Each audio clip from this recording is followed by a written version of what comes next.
আসসালামু আলাইকুম। আমরা সাত সকালে 3 বান্ধবী মিলে দেখেন বানাই না খাইতেছি। এটা কি বানাই না, এটা হয়েছে তেঁতুল কলা। কলা ও সেই ন্যাচারাল খাওয়া, তেঁতুল আর কলা। কি যে স্বাদ রে। মুখের দিকে নিতেন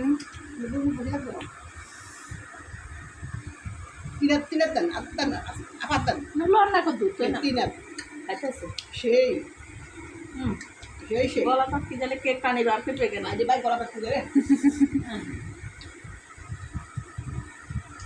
দেখেন আমরা এরকম করে বানাই করে খাবেন, মজা করবেন। আমরা পৃথিবীতে যত মজা আছে সব মজা করি একরকম মজা আছে না। বুঝছেন নাচি না পা সমস্যা না করে থাক কালকে আমাদের আরেকটা আয়োজন হবে। কালকে আয়োজন আপনার সব প্রস্তুতি থাকবেন। কালকে আমাদেরকে একটা আকর্ষণীয় পর্ব দেখানো হবে। সেই পর্ব এখন বলা যাবে না। কালকে আপনাদের আকর্ষণীয় পর্ব আছে।